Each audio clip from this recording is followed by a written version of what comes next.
KSRTC ബസ്സുകൾ വാങ്ങിയതിൽ കോടികളുടെ വമ്പൻ തട്ടിപ്പ്. ഒരേ ദിവസം ഒരേ മോഡൽ ബസ്സുകൾ KSRTC വാങ്ങിയത് പല വിലയ്ക്ക്.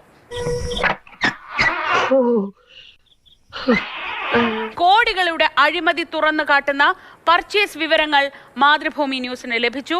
വൻ ക്രമക്കേട് ഉണ്ടായിട്ടും ഇക്കാര്യത്തിൽ യാതൊരു അന്വേഷണമോ ഓഡിറ്റോ നടന്നിട്ടില്ല.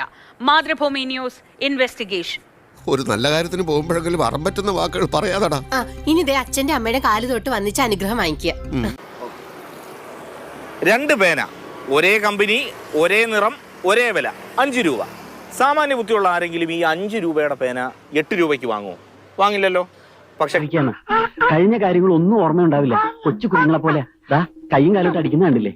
കഴിഞ്ഞ സർക്കാരിന്റെ കാലത്ത് അങ്ങനെ കുറച്ച് KSRTC ബസ്സുകൾ വാങ്ങി വലിയ വിലയ്ക്ക്.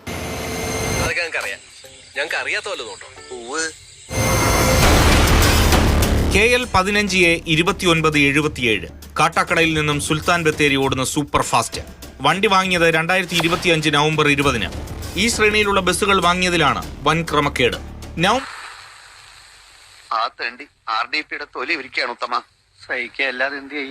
21-ന് 29,82,15 രൂപയ്ക്ക് 8 ബസ്സുകൾ വാങ്ങി. അന്ന് തന്നെ ഈ മോഡലിലെ 5 ബസ്സുകൾ 2,07,422 രൂപ വില കുറവിലും വാങ്ങിയിട്ടുണ്ട്. ഉയർന്ന വിലയ്ക്ക് ബസ് വാങ്ങിയതിലൂടെ 16 ലക്ഷത്തിന്റെ ക്രമക്കേടാണ് നടന്നത്.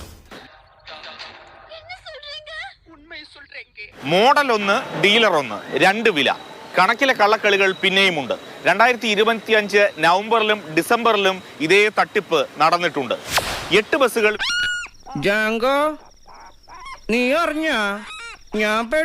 വില കുറച്ചു വാങ്ങി. 16 ബസ്സുകൾ 2-3 ലക്ഷം രൂപ അധികം നൽകിയാണ് വാങ്ങിയത്. ഡിസംബർ 13-ന് ഒരേ മോഡൽ ബസ്സുകൾ 27 ലക്ഷത്തിനും 30 ലക്ഷത്തിനും വാങ്ങിയിട്ടുണ്ട്. ടാറ്റയുടെ 181 ബസ്സുകളിലെ കണക്കിലാണ് പൊരുത്തക്കേടുകൾ.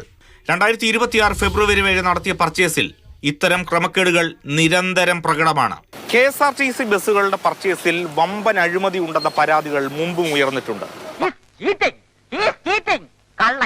പക്ഷെ അന്വേഷണമൊന്നും നടന്നിട്ടില്ല. 27,74,593 രൂപയ്ക്ക് വാങ്ങിയത് 14 വണ്ടികൾ. 27,96,718 രൂപയ്ക്ക് 30 ബസ്സുകൾ. 29,54,000-നും 30,83 ബസ്സുകളുമാണ് വാങ്ങിയത്. 4 കോടിക്ക് മുകളിലുണ്ട് ക്രമക്കേട്. വെറുതെ ഒന്ന് ഓൺലൈനിൽ നോക്കിയാൽ 29 ലക്ഷം രൂപയാണ് ബസിന്റെ വില. KSRTCയെ പോലെ വമ്പൻ പർച്ചേസ് നടത്തുന്നവർക്ക് ഇളവുണ്ടാകുമെന്ന കാര്യത്തിൽ ഒരു സംശയവുമില്ല, അതുറപ്പാണ്. അതിവിടെ ഉണ്ടാകാത്തതാണ് ദുരൂഹത വർദ്ധിപ്പിക്കുന്നത്. എന്താണ് ബുദ്ധി ഈ തല വെളി കാണിച്ച് അടക്കല്ല പണ്ടാരെ.